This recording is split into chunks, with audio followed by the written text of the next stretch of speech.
All right, in the last few times we've been talking about the partition function for an ideal gas, which can be written as q to the nth power over n factorial, where q is the molecular partition function, which itself can be factored into four parts: a translational, rotational, vibrational, and electronic part. And in the last lecture, we talked about the translational part. We saw that the translational part can be written as the volume that the gas occupies divided by a thermal de Broglie wavelength cubed, which counts as the size of a quantum state. And so V over lambda cubed is just counting how many quantum states can fit in the box that's occupied by the gas, that the gas occupies. I pointed out last time that these other partition functions, the rotational, vibrational, and electronic ones, occupy much smaller boxes, microscopic boxes, and therefore we expect them to have much smaller values. Remember, the translational partition function has value of 10 to the 29 or so. It can even be larger. And we're expecting Q rotational, Q vibrational, and Q electronic to be much smaller. In fact, we're going to see that the vibrational electronic partition functions are close to 1 typically, and the rotational partition function is typically on the order of 100, maybe a bit bigger than that, maybe a bit smaller. It depends on the molecule. So these partition functions are going to be a lot smaller than the translational partition function that we saw already. All right, so we're considering the rotations then, the rotational partition function. We're going to consider molecules that are both simple and complex. So diatomic molecules are the easy ones, and that's the case that we'll actually derive. We'll also consider polyatomic molecules like water, for example. But those, even for this simple rotational rigid rotor model, those lead to complications. We won't actually derive them. I'll just give the results. All right. So our molecule, whether diatomic or polyatomic, is rotating freely, and that means it only has kinetic energy. Nothing is inhibiting its rotation. And so we want to write down a quantum Hamiltonian for pure rotational kinetic energy, and that turns out to be this guy right here. It's the angular momentum squared divided by 2 times I. That is, hold on,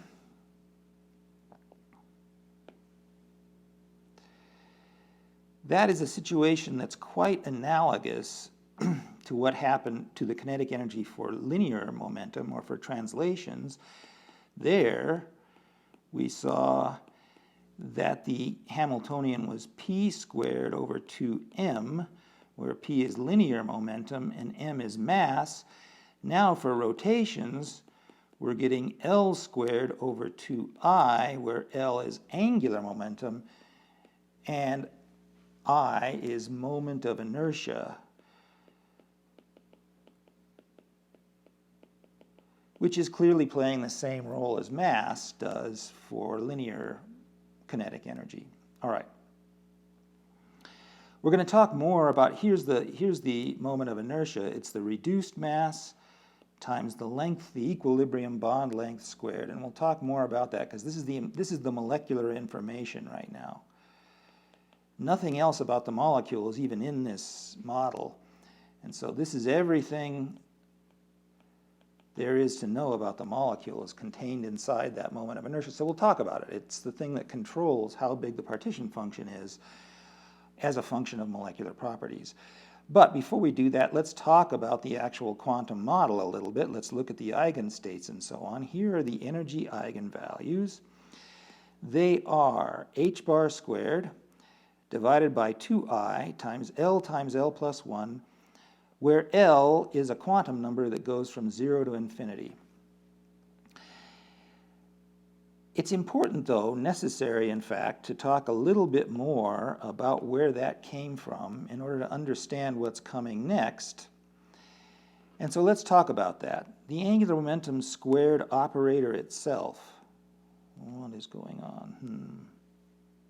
Oh, I know what the problem is. All right. L squared acting on a spherical harmonic function, YLM of theta and phi, gives back an eigenvalue, h bar squared L times L plus 1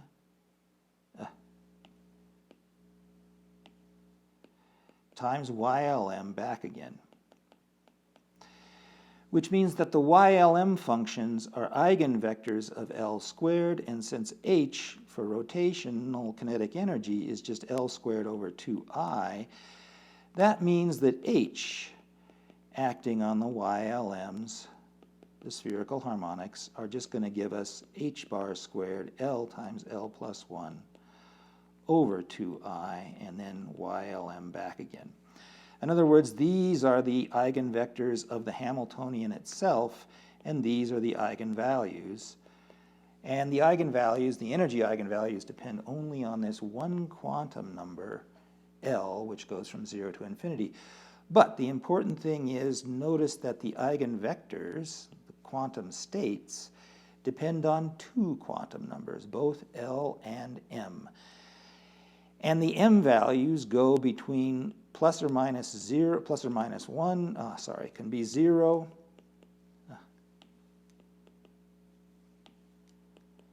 plus or minus 1, plus or minus 2, and so on, out to plus or minus L, for every L value. In other words, there's a whole set of M values for every possible L value, and that means that the quantum states are degenerate. The quantum energy levels are degenerate. So for L equals 0, there's only one possible M value, and that's a singleton state all by itself. But for L equals 1, there's 3 possible M values, and therefore 3 states. For L equals 2, there's 5 possible M values, and therefore 5 states, and so on. There are 2L plus 1 quantum states for every L value, going up and up and up. And we have to account for that when we're calculating Q. All right, so if we do that, if we take that set of energy eigenvalues and that set of energy quantum states and put them into our formula for the partition function, then we just have to sum over all the states. That means summing over all the L values, accounting for the degeneracy of every case, right? There's the degeneracy, the number of quantum states for each energy level, times our e to the minus beta E sub L value, which in this case, with E sub L plugged in, is just e to the minus beta H bar squared L times L plus 1 over 2I. So this is mathematically, this is the problem we have to solve. We have to do this infinite sum. The sum goes from 0, the L values go from 0 to infinity, so the sum goes from 0 to infinity. And if you recall from last time when we talked about the translations, we really couldn't do this infinite sum. We ended up making an approximation to turn this sum into an integral, and we're going to do the same thing here. Instead of doing the discrete sum, we're going to do a continuous integral, which it turns out is easy to do. However, making that approximation, going from the discrete sum to the continuous integral, amounts to assuming that we're at high temperature. And what high temperature means we'll talk about later. There's something called the rotational temperature, and high temperature means T much, much greater than whatever the rotational temperature happens to be. I haven't talked about what that is yet, but that's coming. And when we have talked about what the rotational temperature is, then you'll see when this approximation is valid. Now, in the translations case, it was always valid. The translational quantum states are so closely spaced in energy that going to an integral was always a good thing to do. That's not true for the vibrations. Their spacings are wide apart enough so that this really is not so great an approximation if the temperature gets low enough, and so we'll have to pay attention to when this approximation is valid and when it's not. Anyway, if we make the approximation and then we do the integral, and here's the details of the integral down here, then we get that the rotational partition function is 2 times the moment of inertia divided by h bar squared, and also divided by beta, which means that Q rotational is equal to 2I kT over h bar squared. That's our important result for this section. And we will talk a little bit more about what that means, but for the moment, the very first thing to point out is that it means that the rotational partition function is large when the moment of inertia is large, and it's small when the moment of inertia is small. So in order to understand the size and magnitude of the rotational partition function, it's important now that we go back and talk about what this moment of inertia is. So let's go back and talk about that. All right, up here, I started talking about the moment of inertia. Here it is. The moment of inertia is the reduced mass times the equilibrium bond length squared. We haven't talked about reduced mass before this. It wasn't necessary for the translational partition function. But the reduced mass will show up again when we talk about vibration. So let's talk about it at some length. Here's the reduced mass. If I have a diatomic molecule with atoms A and atoms B, there's a mass for A and a mass for B. And the reduced mass is the mass for A times the mass for B divided by the total mass of both atoms put together. Or you can also write it in this way. You can write that 1 over the reduced mass is the sum of 1 over the mass of atom A plus 1 over the mass of atom B. For our purposes, it is useful to rewrite this reduced mass in a different way. I pull out this mass for B. I assume that B is the light atom. If A is the light atom, just switch their names. So B is the lighter of the two atoms. And if I pull this mass out, then I can write the reduced mass this way. And this quantity is just the fraction of all the mass which is in the heavy atom. That's what I say up here. So this is the fraction of total mass that's in the heavy atom. And that means that the reduced mass is a fraction which has to be less than 1 times the mass of the light atom. And that means that the reduced mass is always smaller than the mass of the lightest atom, which means that if I have a molecule like I2 with 2 heavy atoms, then it's always smaller than the mass of one of the I atoms. But if I have a molecule like HI with a light atom and a heavy atom, an H and an I, then the reduced mass is actually smaller than the mass of the hydrogen atom alone. So the reduced mass is a small quantity. It's called a reduced mass for a reason. It really is reduced. It's always a smaller value than the mass of the lightest atom, and we'll see that that's important when we talk about things later. Okay, then the moment of inertia is that reduced mass times the equilibrium bond length squared, which means that the moment of inertia is large when all atoms are heavy.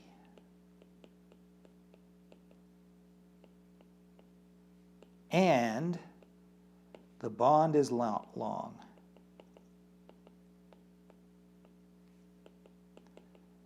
Here, let me switch over to that other side thing to get myself some more space here. All right, so I is large when mu is large, which means all atoms are heavy, and when the bond is long, when R0 is large, which means for a long bond.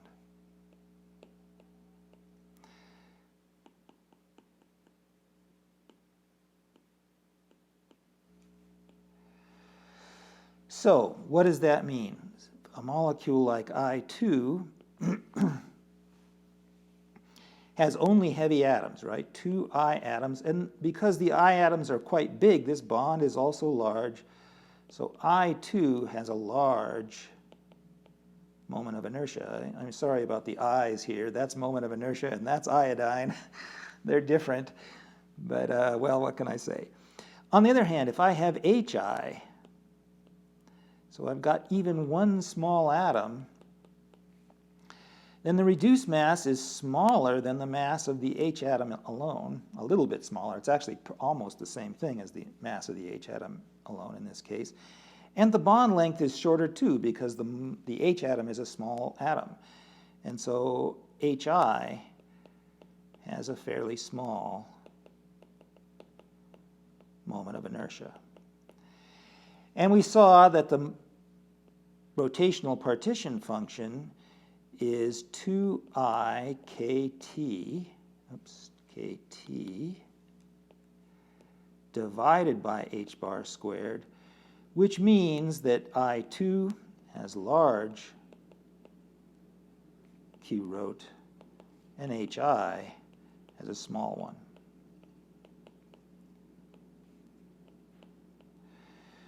So, by just at least for diatomics, just by looking at the molecule, we can get a feeling or be able to tell to some extent when we're going to get a large rotational partition function, like for I2, and when we're going to get a small one. All right. The next thing I want to do is introduce this idea of rotational temperature.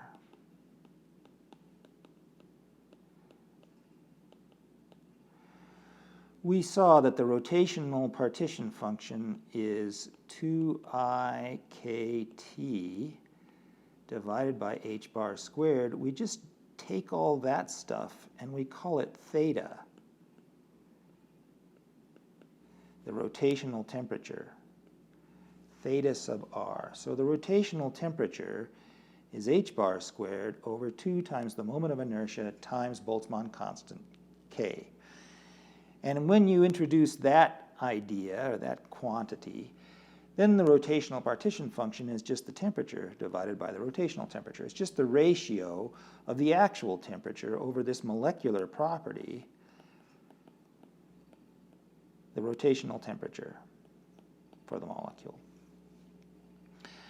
And we can see by looking at the definition of the rotational temperature here that the rotational temperature is small when the moment of inertia is large. So things like I2 have small rotational temperatures, and things like H2 or HI, anything with an H in it really, has a relatively large rotational temperature. We saw up above that our approximation, approximating this discrete sum up here as a continuous integral down here, is only good when our temperature is actually much larger than the rotational temperature. So looking at these rotational temperatures is going to be important for knowing when our expression for the rotational partition function is actually good or not. So let's look at those. Here's a few rotational temperatures. I'll come back to that stuff we skipped up here in a second, but here's a few rotational temperatures. And you can see that for H2, the rotational temperature is rather large. Room temperature is 298, and this is getting towards halfway there, which means T, at 298 at least, T is not much greater than that rotational temperature, which means that our expression for the vibrational partition function is probably not very good for H2. And when that happens, you got to do something much more complicated, which means we're just going to avoid this case. For this level of a class, for a graduate class, we might talk about what happens for H2, but for a graduate class, we can just afford to avoid those difficult cases. But for other cases, like HCl even, or NO, or I2 especially, the rotational temperatures are all quite a bit smaller than 298. And that means that our expression for the rotational partition function for those cases, for everything except H2 basically, is going to be okay at room temperature. Notice though, if you start going to lower temperatures, eventually you start having trouble even for these other molecules. But for this class anyway, we focus mostly on room temperature and above, so that's okay. All right, there is one more complication. Our expression so far for the rotational partition function is really very simple, at least once we introduce this rotational temperature. just T over the rotational temperature, but there is a complication, and here's the complication.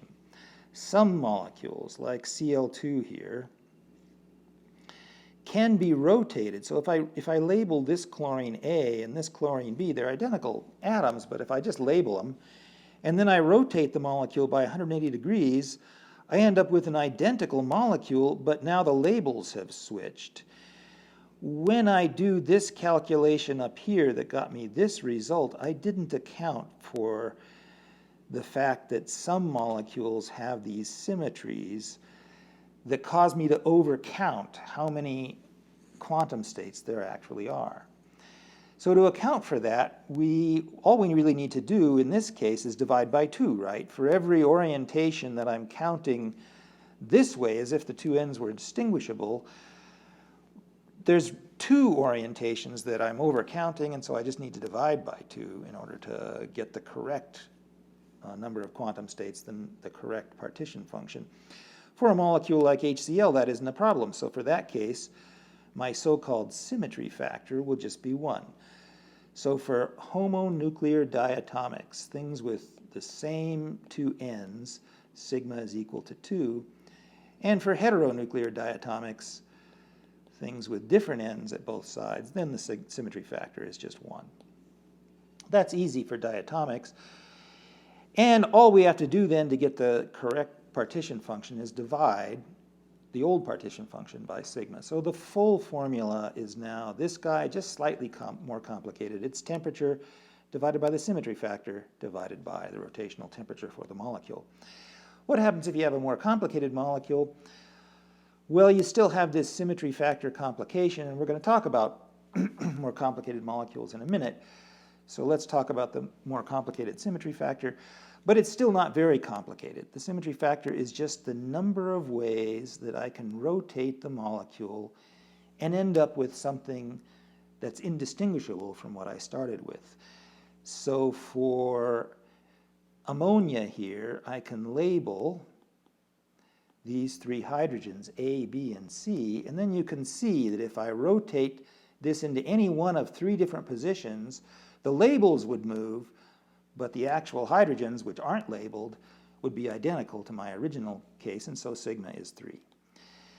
For methane, there's actually 12 such orientations, and that's a useful case to sort of exercise the rule for finding the symmetry factor. So let's see how we'd go about doing that. For methane, what I would do is start by labeling all the hydrogens with a different letter, and then I would put the A hydrogen pointing up, and then I'd rotate the B, C, and D hydrogens, and you can see that there will be 3 different orientations without changing the orientation of the A hydrogens.